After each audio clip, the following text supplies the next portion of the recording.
चलिए, अब तक तो हम ये पढ़ चुके हैं कि बूलियन फंक्शंस होते क्या हैं और हम बूलियन अलजेब्रा के थ्रू उन बूलियन फंक्शंस को सॉल्व कैसे करते हैं। तो जैसे कि मैंने आपको पहले बताया था, बूलियन फंक्शन सॉल्व करने के 3 मेथड होते हैं।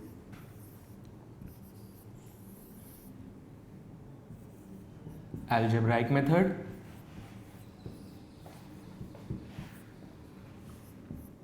ट्रूथ टेबल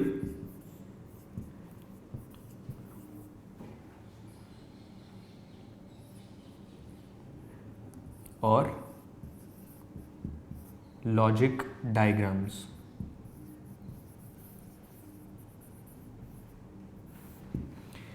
हमने अपने बूलियन फंक्शंस को अलजेब्राइक मेथड से सॉल्व करा था और फिर ट्रूथ टेबल से रिप्रेजेंट करा था।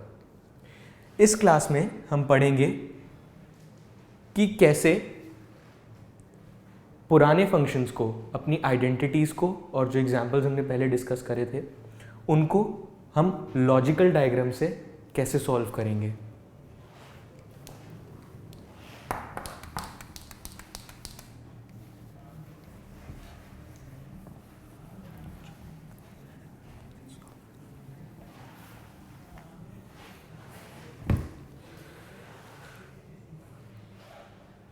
तो एक सवाल आपके मन में ज़रूर उठा होगा कि लॉजिकल डायग्राम्स होते क्या हैं। लॉजिकल डायग्राम्स हम कंप्यूटर्स में यूज़ करते हैं अपने बूलियन फंक्शंस की प्रोग्रेस को रिप्रेजेंट करने के लिए। जैसे कि हम अपने एल्गोरिदम्स को फ्लो चार्ट्स में कन्वर्ट करते थे यूजिंग शेप्स, वैसे ही हम अपने बूलियन लॉजिक के जो फंक्शंस होते हैं उनको अलजेब्राइक फॉर्म से एक डायग्रामेटिक फॉर्म में कन्वर्ट करते हैं यूजिंग लॉजिक डायग्राम्स।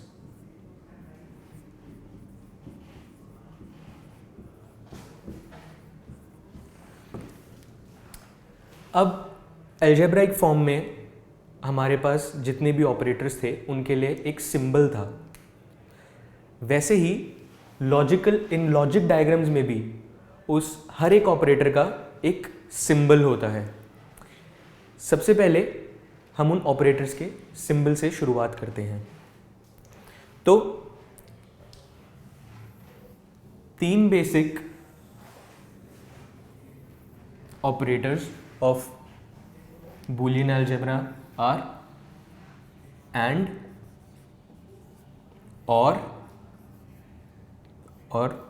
नॉट। तो ये 3 ऑपरेटर्स हम पहली क्लास से पढ़ते हुए आ रहे हैं। इनकी अलजेब्राइक फॉर्म में जो रिप्रेजेंटेशन है वो है एक डॉट एंड के लिए, और के लिए प्लस का साइन, और नॉट के लिए एक अपॉस्ट्रोफी जो कि हमारे वेरिएबल पे लगता है। इसी कॉन्सेप्ट को लॉजिक डायग्राम्स में आगे बढ़ाते हुए जो हमारा एंड का लॉजिक डायग्राम है उसे हम रिप्रेजेंट करते हैं एक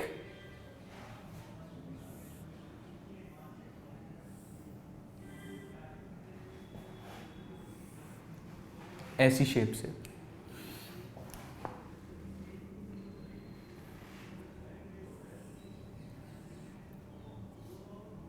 तो इस शेप को आप कह सकते हैं कि एक सीधी लाइन है, उसके आगे एक पैराबोला।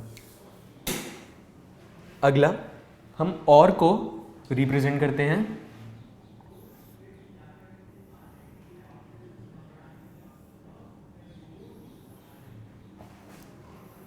ऐसे। अगला हम नॉट को रिप्रेजेंट करते हैं एक ट्रायंगल और उसके आगे एक सर्कल से। तो हर एक ऑपरेटर की ऐसी रिप्रेजेंटेशन होती है लॉजिक डायग्राम्स में। हम इन लॉजिक डायग्राम्स के सिंबल्स को लॉजिक गेट्स भी बुलाते हैं।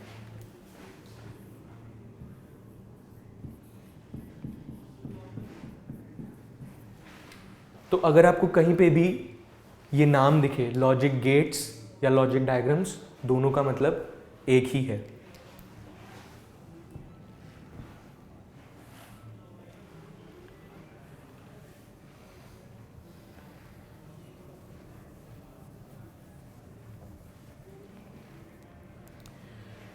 हमने पहले ये भी डिस्कस करा था कि जो हमारे ऑपरेटर्स हैं इसके अंदर से कुछ यूनरी हैं और कुछ बाइनरी। यूनरी का मतलब कि वो एक ही एलिमेंट लेते हैं,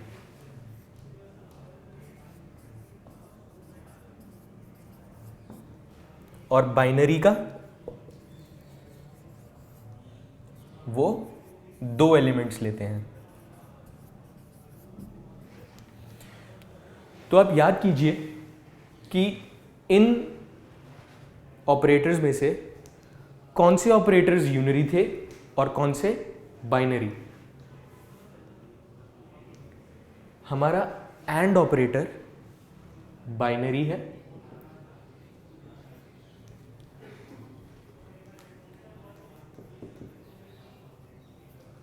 हमारा और ऑपरेटर भी बाइनरी है, और हमारा नॉट ऑपरेटर ये एक ऐसा ही, ये बस एक ही ऐसा ऑपरेटर है जो कि यूनरी है। तो इससे हमें ये पता चलता है कि हमारे जो ये लॉजिक गेट्स हैं एंड और के, ये हमेशा दो इनपुट लेंगे, मतलब क्योंकि ये दो एलिमेंट्स के साथ काम करते हैं, तो इसीलिए हम हमेशा इनको ऐसे दिखाते हैं, दो लाइंस लेफ्ट साइड से और आउटपुट के लिए एक लाइन। वैसे ही हम और गेट के लिए इनपुट के लिए भी दो लाइंस दिखाते हैं और आउटपुट के लिए एक। बट नॉट ऑपरेटर के लिए हम हमेशा एक लाइन दिखाते हैं, इनपुट के लिए एक और आउटपुट के लिए एक।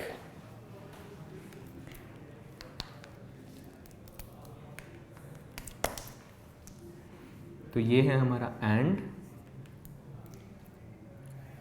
और नॉट। अब आप देखिए, इन तीन ऑपरेटर्स को हम मिक्स एंड मैच जंबल करके और भी ऑपरेटर्स बना सकते हैं, और उन ऑपरेटर्स को हम लॉजिक गेट्स के फॉर्म में रिप्रेजेंट कर सकते हैं। चलिए अब वो डिस्कस करते हैं।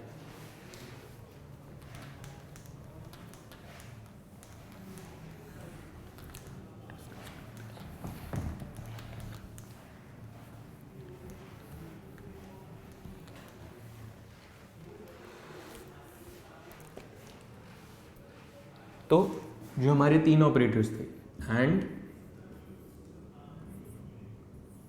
और एक नॉट, इन तीन के हम कॉम्बिनेशन बनाते हैं। सबसे पहला एंड और नॉट का, इन दोनों के कॉम्बिनेशन को हम बोलते हैं नैंड, NAND।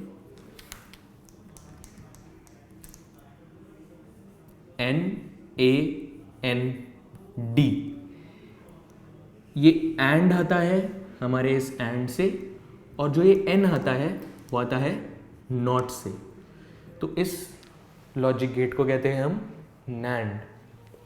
इस लॉजिक गेट की रिप्रेजेंटेशन ऐसे होती है,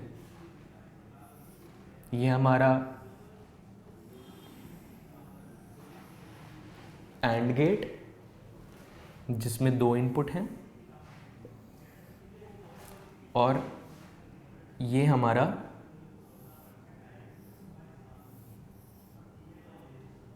नॉट गेट जिसको एंड का आउटपुट मिल रहा है, और फिर वो अल्टीमेटली एक और आउटपुट दे रहा है।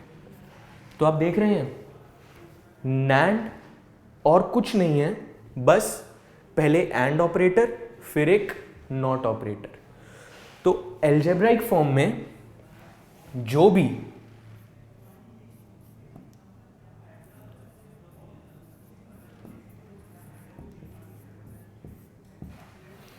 भी इस f का आंसर आएगा, f ऑफ ए बी का, वो ये NAND ऑपरेटर रिप्रेजेंट करता है।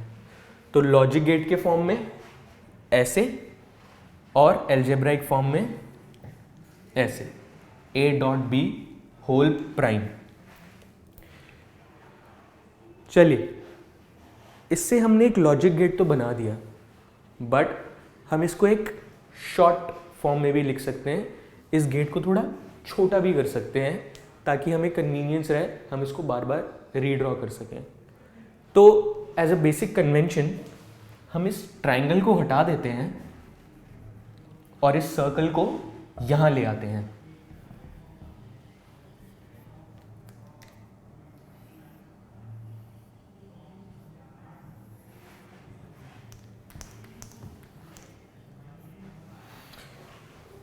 तो ये भी हमारा NAND गेट ही रिप्रेजेंट करता है, ये एंड और ये नॉट का सर्कल। चलिए अब अगला कॉम्बिनेशन डिस्कस करते हैं।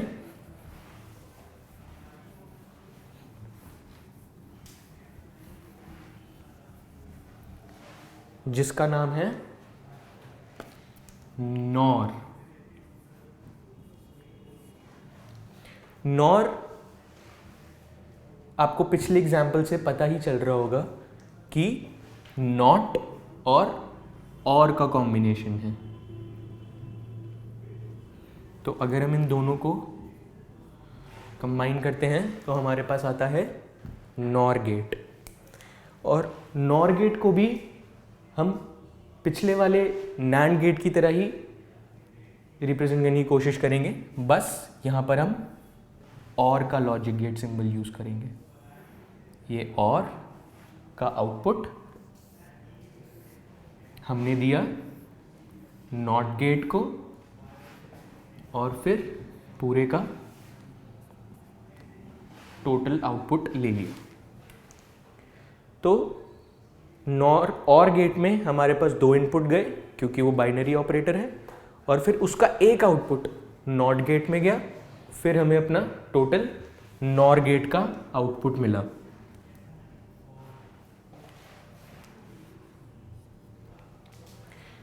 एल्जेब्राइक फॉर्म में हम इसी नॉर गेट को ऐसे रिप्रेजेंट करते हैं, f of A B is equal to A और बी नॉट, ए और बी प्राइम। तो ये है रिप्रेजेंटेशन नॉर गेट की in algebraic form and in logic gate form. चलिए अब इसे अपने बेसिक कन्वेंशन के अकॉर्डिंग शॉर्टन कर देते हैं, इस ट्रायंगल को हटा देते हैं और सर्कल को और गेट के साथ लगा देते हैं।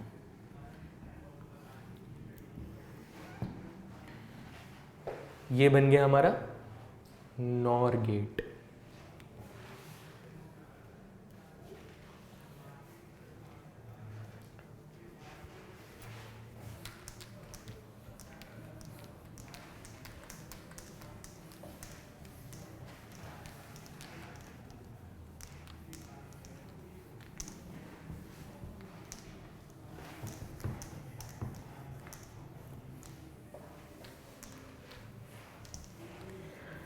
अभी तक 2 गेट्स जो हमने पढ़े हैं NAND और NOR, मैं चाहता हूं कि आप इनका ट्रूथ टेबल बना के देखें कि इनका आउटपुट क्या होता है, और आप उसे अपने नॉर्मल AND और OR से कंपेयर करें ताकि आपको पता चले वो नॉट का इफ़ेक्ट आ रहा है तो कहाँ आ रहा है। आपको रियलाइज़ हो कि जो नॉट का इफ़ेक्ट है वो कहीं बीच के आउटपुट पे नहीं, वो हमेशा टोटल पूरे आउटपुट पे आता है जो एंड का आउटपुट होता है।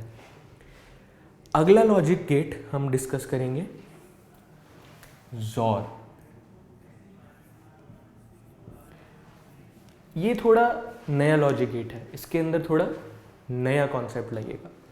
शायद से इसका ऑपरेटर आपने पहले पढ़ा भी ना हो, तो आज इसका इंट्रोडक्शन करवा देते हैं। जो जॉर गेट है ये होता है एक्सेप्शनल और, तो जो x है ये एक्सेप्शनल को डिनोट करता है। तो एग्जैक्टली जॉर करता क्या है?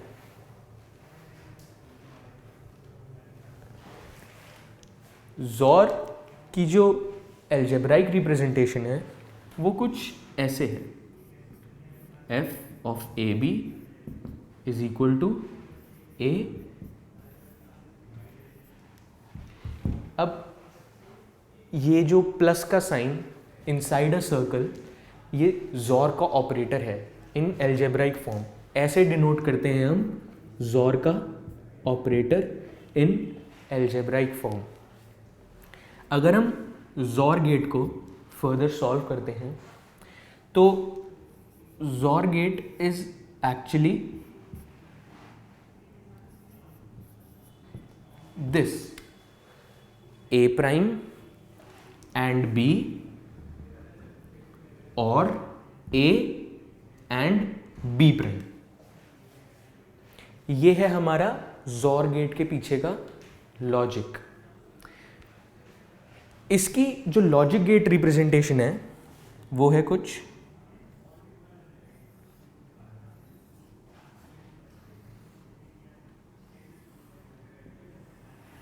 ऐसे रिप्रेजेंट करते हैं हम जॉर गेट को। तो अब ध्यान से देखिए कि जो ये वाला पार्ट है ये तो हमारा और गेट ही है, हम इससे और गेट ही तो रिप्रेजेंट कर रहे हैं, पर जो हमने ये एक्स्ट्रा लाइन डाली है ये हमारे और को जॉर से डिफरेंशिएट करता है। तो जॉर गेट में और गेट के लॉजिक डायग्राम के अंदर बस इस लाइन का फर्क है।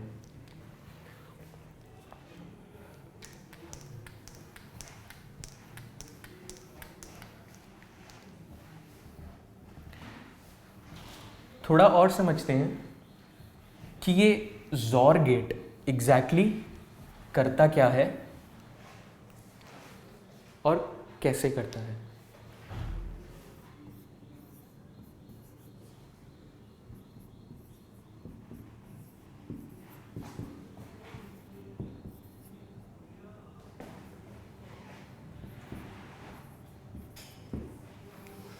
चलिए, पिछली क्लास में हमने ट्रूथ टेबल डिस्कस करा था किसी भी एल्जेब्राइक फंक्शन को रिप्रेजेंट करने के लिए। यहां पर ए प्राइम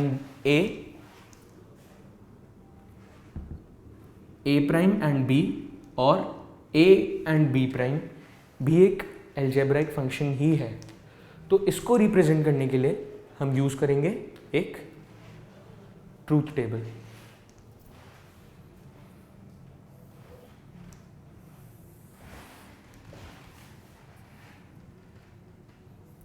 हमारे पास दो वेरिएबल्स हैं a और b, और हमारे पास कितनी रोज बनेंगी? 2 to the power 2, क्योंकि हमारे पास बस दो वेरिएबल्स हैं।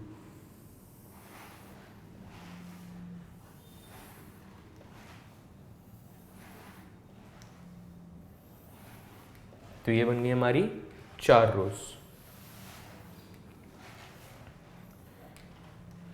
अब यहाँ पर हम अपनी ए प्राइम की वैल्यू लिख सकते हैं, यहाँ पर बी प्राइम की, यहाँ पर ए जॉर बी की। अब देखते हैं कि अलग अलग इनपुट्स के लिए ये क्या आउटपुट देगा, हमारा जॉर गेट क्या आउटपुट देता है। अगर हमारी ए की वैल्यू को फिल कर लेते हैं,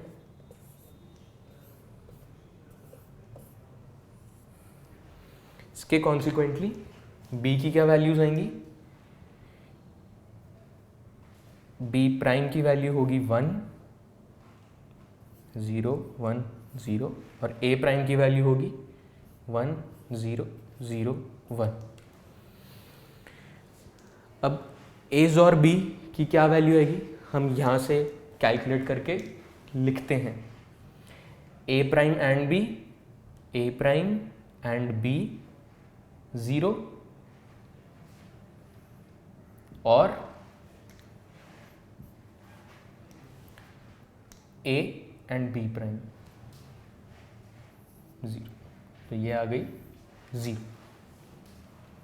उसके बाद इसमें a प्राइम एंड b ये भी 0 और b प्राइम एंड a ये भी 0।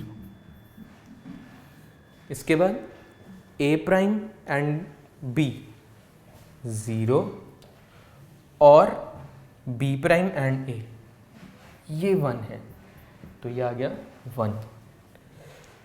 अब a प्राइम एंड b 1 और b प्राइम एंड a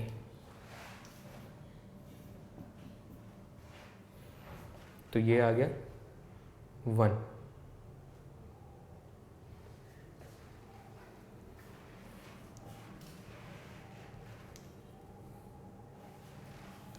तो ये हमारा ज़ोर गेट का आउटपुट है।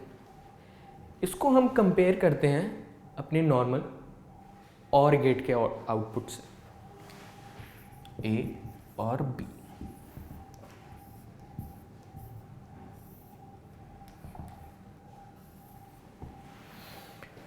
तो पहले केस में A और B की क्या वैल्यू आएगी, 0, दूसरे केस में 1, तीसरे केस में 1 और चौथे केस में भी 1।